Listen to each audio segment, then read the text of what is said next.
সাদা কাফন পরানো হলো।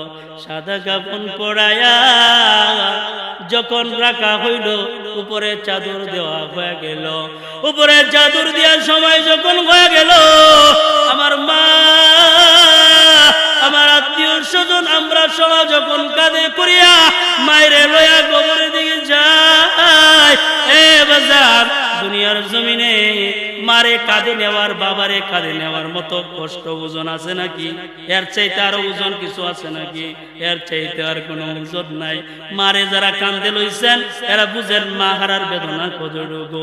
বাবারে যারা কাঁধে লইছেন, বাবা হারার বেদনা কতটুকু আপনারা জানেন। তবে আপনার কাছে বইলা যায়, মারে লইয়া যখন কবরস্থানের দিকে গেলাম, মারে যখন কবরে রাখলাম, কবরে রাইখা যখন দুই পারে ভর দিয়ে উঠতে চাইছিলাম, ওই দিন মনে হয়েছিল আর মনে হয় ওটা সম্ভব না। কথা কোন ঠিক কিনা? আর মনে হয় ওটা সম্ভব না। মারে কবরে রাইখা যখন আমরা বাঁশের চাটাইগুলো দিছিলাম, তখন মনে মনে ভাবছিলাম যে বুকের মধ্যে রাইখা মা বাবা কষ্ট কইরা আমাদেরকে লালন পালন করছেন, এই বুকের উপরে কেমনে বাঁশের চাটাই লাগাইতেছে।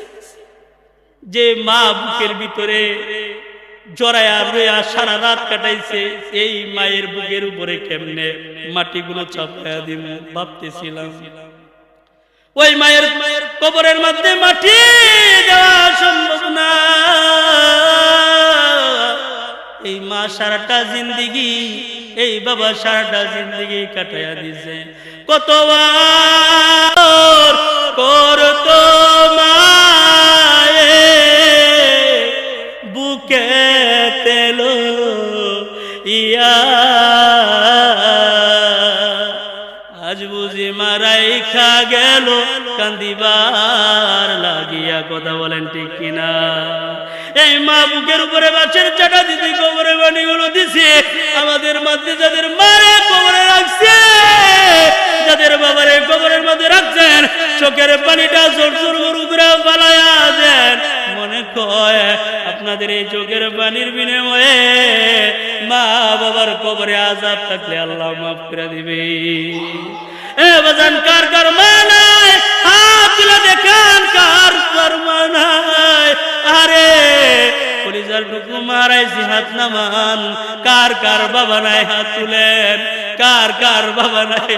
আরে সবারই তো বাবা ছিল, আজকে নাই, হাত নামান। এখন বলেন যার মাও নাই, যার বাবাও নাই, তারা শুধু হাত তুলেন। যার মাও নাই, বাবাও নাই, দুইজনে নাই, হাত তুলেন। এই যে মা সারাটা জনম কষ্ট কইরা কইরা রাতের বেলা, দিনের বেলা যখন আমরা কোনো অত্যাচার করতাম, যদি কোনো দুষ্টমি করতাম, বাবার কাছে বিচার আসতো কিনা? বাবার কাছে বিচার আসতো, বাবাই বলতো কঠিন বিচার করব, বাবার ভয়ে বাড়ি ছাইরা দিতাম। কিন্তু মা দিনের পর দিন, রাতের পর রাত মা আমাদের জন্য দরজা খুলিয়া বসে থাকতো। কথা কোন ঠিক কিনা? মা সারাটা দিন সারা রাত মা আমাদের জন্য দরজা খুলিয়া থাকতো। একদিন বাবাই মায়ের দিছে, ভয়ে বাড়িতে গিয়ে চলে গেছি। যখন রাতের 11টা-12টা বাজে গেছে, কেউ বাড়িতে জায়গা দেয় না, কয় তোর বাড়িতে তুই যা। কথা কোন ঠিক কিনা? তোর বাড়িতে তুই যা। তখন বুঝলাম এই যে জগতে থাকছি, মা ছাড়া আর কেউ আমার আপন না। কথা কোন ঠিক কিনা? বাবা ছাড়া আর কেউ আপন না। বাবা যদি একটু রাগে মার দিছে, বকা দিছে, চলে গেছি, কিন্তু রাত হয়ে গেছে গা, এবার কেউ বাড়িতে জায়গা দেয় না। বাড়িতে ঢুকলাম, দরজার পিছন দিয়া, ঘরের পিছন দিয়া টোকা দেই, টোকা দেয়।